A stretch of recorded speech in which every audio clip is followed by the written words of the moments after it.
ባህራን አባትና እናቱ አስቀድሞ እግዚአብሔርን የሚፈሩ ሰዎች ናቸው እና አጋጣሚ ሆኖ አባቱ ክፉ ጎረቤት ነበረው እና ያ ጎረቤቱ ባለጸጋ ሰው ነው፣ ግን የሀብትና የንብረት ክምችት እንጂ የፍቅር ክምችት አልነበረው። ታዲያ ባልየው ሁል ጊዜ ጎረቤቱ ምን ያደርግ ነበር? ክፋትን ይመኝበት ነበር እና አንድ ቀን ሊሞት በሚጣጣርበት ሰዓት ለሚስቱ ምን ይላታል? ዘወትር የቅዱስ ሚካኤልን ዝክር እንዳታስታጉይ፣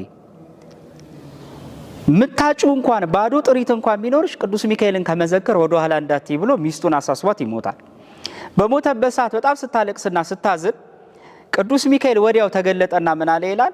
አንቺ ሴት ሆይ ከእንግዲህ ባልሽ ሞቷል፣ ነገር ግን ሀብትና ንብረቱ ለልጅየው አውርሺ ለባህራን ብሎ ተሰውሯት ይሄዳል።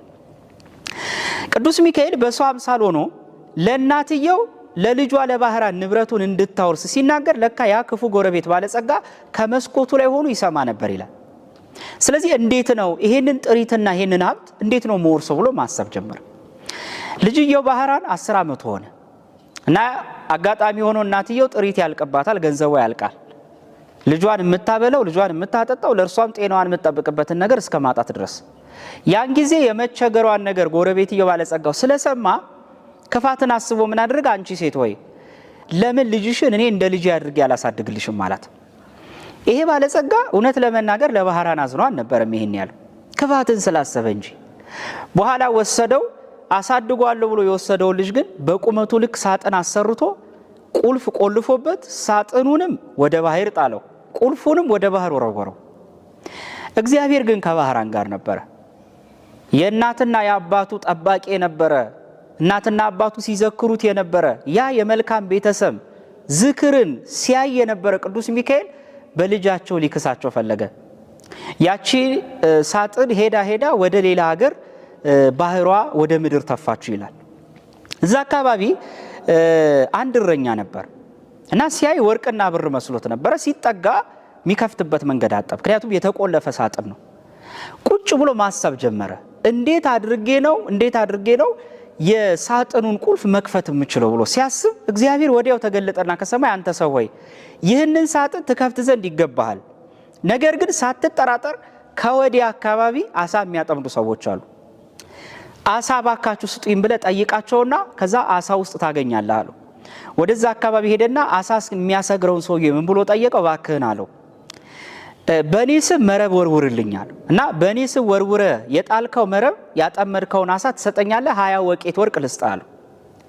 በኋላ ተስማሙ። በሱ ስም መረብ ወረወረ። የመጀመሪያ አጥምዶ ያወጣትን አሳ ሲሰነጥቃት ከውስጧ ቁልፏ ተገኘች ይላል።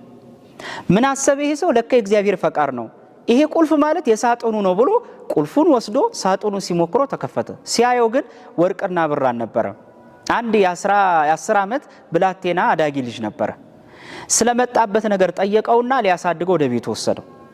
እግዚአብሔር አሁንም ስራውን መስራቱን አላቆመም። አሁንም የመላእክት አለቃ ቅዱስ ሚካኤል ስራውን አላቋረጠም ነበረ። ያ ብላቴና ባህራን ወደ እረኛው ቤት ከሄደ በኋላ አጋጣሚ ከጊዜያት ከቀናት በኋላ ክፉ የነበረው ባለጸጋ በአካባቢው ነግዶ የሚያድርበት ቦታ አጥቶ ወደ እረኛው ቤት ሊያድር ይመጣል እና ምን አለው? እባክህ አንተ ሰው ከአካባቢው አዲስ ሰው ነኝ እና እባክህ በቤት አሳደረኛል እና ታድራለህ ብሎ ቤቱ አሳደረው። ብላቴናውንም አይቶ ሰላም ብሎ ተቀመጠ። ማን ነው ባህራን? የትኛው ሕፃን ልጅ ነው የሚለውን ረስቶታል። ከውጭ ሆኖ ባህራንን ምን ብሎ ይጠራዋል? ባህራን ብሎ ስሙን ይጠራዋል። ምክንያቱም የቀድሞ ስሙ ሌላ ነው። ባህራን የተባለው ከባህር የተገኘ ማለት ነው። ባህራን ብሎ ሲጠራው ይሄ ባለጸጋ ምን አለ? ለምንድን ነው ባህራን ያልከው አለው። አይ ከባህር ተጥሎ ስላገኘሁት በሳጥን ውስጥ አለው። ታሪኩን ሲሰማ ለካ ራሱ የጣለው ልጅ እንደሆነ ገባው። ክፋትን ማሰብ ጀመረ። እንዴት እገለዋለሁ ብሎ ይሄን ጊዜ ለእረኛው አንድ ነገር እንድትረዳኝ እፈልጋለሁ አለው። ምንድነው እንድረዳ የምትፈልገው አለው። ይሄንን ብላቴና ሀገሬ ልልከው ፈልጋለሁ ከመንደሬ እኔ አካባቢ ትልቅ የረሳሁት ንብረት አለና ለሥራዬ ስለሚያስፈልገኝ እባክህ ልላከው አለው። ያረኛ በጣም ደስ ብሎ ተሰጠው። ያ ባለጸጋ ለባህራን ይሄንን ደብዳቤ ከዘመዶቹ ዘንድ አድርስ ብሎ ይሰጠዋል። በጣም የሚገርማችሁ ደብዳቤው ግን ለባህራን የገዛ የሞቱ ደብዳቤ ነበር። ምንድን ነበር የሚለው? አንተ ሰው ሆይ አለ ይሄን ደብዳቤ ይዞት የሚመጣውን ብላቴና ወስደ ደብድበ ግደለው፣ በጉድጓድ ውስጥም ጣለው የሚል ነበር። ባህራን የዋህ ነው፣ ብላቴና ነው። የባለጸጋውንም ደብዳቤ ከፍቶ ማየት አይችልም። እየሄደ ሳለ ቅዱስ ሚካኤል የሚያምር ፈረሰኛ ሆኖ ወታደር መስሎ ካጠገቡ መጣ። አንተ ብላቴና ወዴት እየሄድክ ነው አለው። አይ አንድ ባለጸጋ ወደ ሀገሩ መልእክት እንድልክልኮኝ ነው አለው። እባክህ ስጠኝ ላንብበው አለው። አይ እኔ አልሰጥህም፣ ምክንያቱም የሰው አደራ ነው ለማንም እንዳታሳይ ብሎኛል አለው። ባልከፍተው እንኳን በእጄ እንዲይዘው ፍቀድልኛል። ሳይከፍተው በእጁ ያዘው። ቅዱስ ሚካኤል ኃያሉ መልአክ ምን አደረገ? እግዚአብሔር አምላክ ስልጣንና ኃይልን ሰጥቶታልና በደብዳቤው ላይ እፍ ብሎ ትንፋሽን ለቀቀበት ይላል። ወዲያው ትንፋሹ ሲለቅበት ደብዳቤውን ሳይከፍተው እዛ ውስጥ የነበረው ጽሕፈት ተገልብጦ ሌላ ጽሑፍ ሆኖ ተገኘ። ምን ነበር የሚለው ጽሑፉ ታዲያ የተቀየረው? አሁን የላኩትን መልእክተኛ ወስዳችሁ ለልጄ አጋቡት፣ ካጋባችሁት በኋላ ደግሞ ሀብት ንብረቴን ስጡት፣ አውርሱት የሚል ነበር። ቅዱስ ሚካኤልም ለባህራን ነገረው ያደረገውን ነገር ሁሉ። ደብዳቤውን ይዞት ሄደ። እዚያ የነበሩት ሰዎች ተቀብለው ደብዳቤውን አንብቦ ሀብት ንብረቱን አውርሰው እንደውም ልጁን እንዲጋባ ጭምር አድርገው ሰርግ ደግሰው ጠበቁት። ቀናት በኋላ ወደ ቀዮና ወደ አካባቢው ሲመጣ የሰርግና የእልልታ ጩኸት ይሰማል። ከዛ ደንግጦ ያ ባለጸጋ ወደ ቅጥሩ ወደ ቤቱ ሲገባ ምንድነው የምንሰማው ድግስ አለ።